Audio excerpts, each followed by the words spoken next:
Balak mong magbasa ng e-books pero wala kang pera. Balak mong magbenta ng e-book pero wala kang pera. Try mo tong ituturo ko sa'yo, wala kang babayaran, wala kang ilalabas na pera kahit piso. Pero gusto ko, secret lang natin to. So, tara, gawin mo na.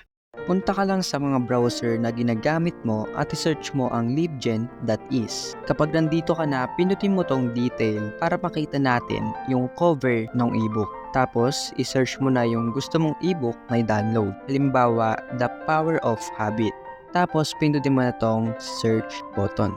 Kapag nakita mong Russian yung language katulad nito, click mo lang tong 3 dots sa taas at pindutin mo tong translate para ma-translate siya sa English. Then yun, hanapin mo na yung ebook na original at make sure mo lang na tama yung mga details para hindi masayang yung oras mo. So, paano malalaman? Punta ka lang sa Play Store, tapos pindutin mo yung book dito sa may baba. And then search mo yung book na gusto mong i-download. Halimbawa, yung The Power of Habit.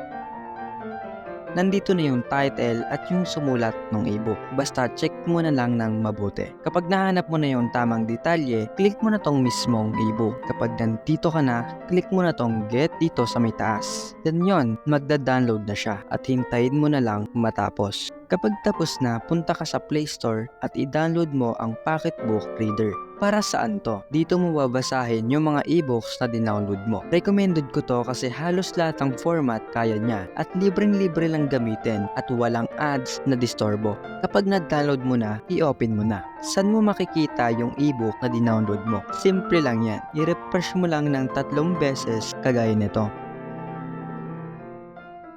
So yun, okay na. Automatic na siyang magkakaroon. Wow! Ngayon, naturo ko na sa iyo yung step-by-step process kung paano mag-download ng ebook. Ngayon naman, ituturo ko sa iyo kung paano mag-convert ng format. Halimbawa, EPUB to PDF format. Kasi halos lahat ng ebooks dito sa Libgen naka-EPUB or MOBI format. So, tara. Punta ka ulit sa browser na ginagamit mo at i-search mo ang freeconvert.com. Kapag nandito ka na, pinutin mo ang choose file, tapos ang media file. Kapag okay na, pinutin mo ang search icon at i-type mo yung ebook na dinownload mo. Then i-click mo na yung ebook na naka-EPUB format.